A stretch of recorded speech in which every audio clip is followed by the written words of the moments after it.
Hello, and welcome to Tai Chi Talk. Today, I'd like to talk a little bit about the concept of non-resistance. Non-resistance is at the core of how I practice personally, and also at the core of what I teach. Non-resistance always appears to be weak, which is its true strength. Whenever you're in an encounter with someone, push hands, grappling, or actual fighting, or whatever it is, whenever a person goes to apply their strength upon you, and you don't resist, they feel no resistance, there's a certain level of overconfidence that kicks in and leads them to believe that they can complete whatever it is that they're doing. However, non-resistance is that carrot on a stick, that thing that makes the individual feel as if they continue just a little bit further to accomplish their goal. If they just strike a little harder, if they just grip a little tighter, if they just push a little more, that it's just within the next centimeter or millimeter of success, which is exactly what those of us who use non-resistance wants them to feel, because basically they're being lowered off of their central equilibrium, which in turn will make it easier to manipulate their balance and take away whatever skill set that they're trying to apply. Non-resistance should never imply a sense of weakness to the individual who is applying it. It's a matter of control.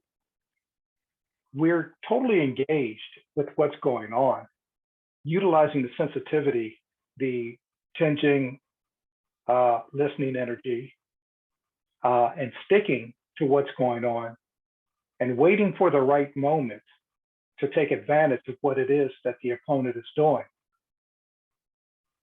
Applying non-resistance has many advantages, one being that it allows the individual to stay totally relaxed.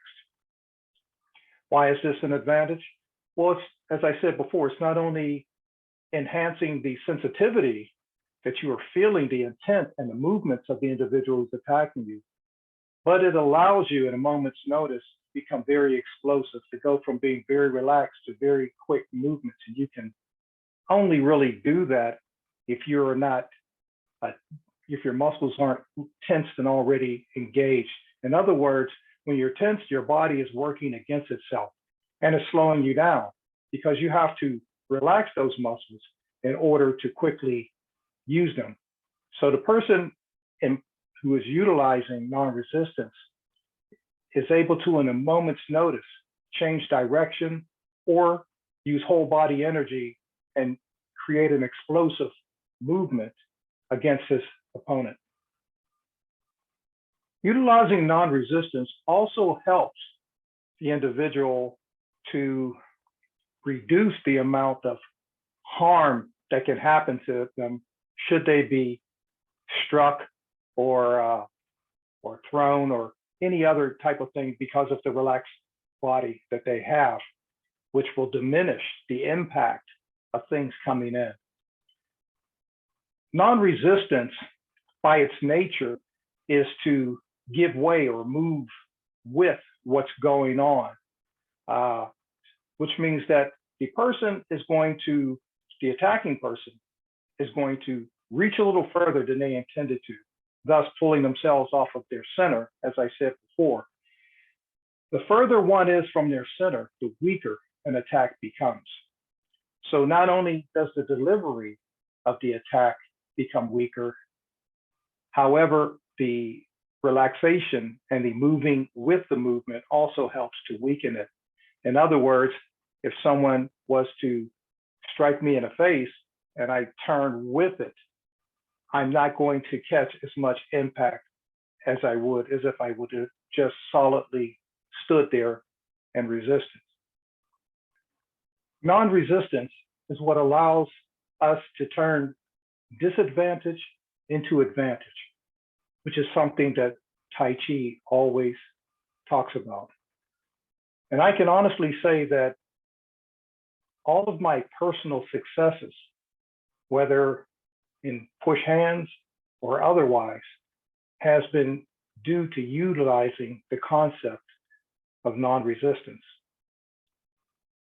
Non-resistance helps to take an advantage of what an opponent is already doing. Thus, it creates an element of surprise and allows for an attack at the opponent's weakest possible moment.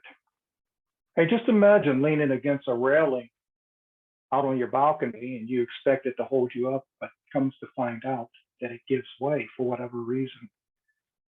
That's going to be quite a shock. And you're going to be spending your time trying to regain your balance as best you can. If at the same time you had to deal with someone who was attacking you at the same moment, and you're worried about your safety and falling over this railing or through this railing, that's going to be a very difficult thing to do. Non-resistance, causing the opponent to miscalculate and then taking advantage of it.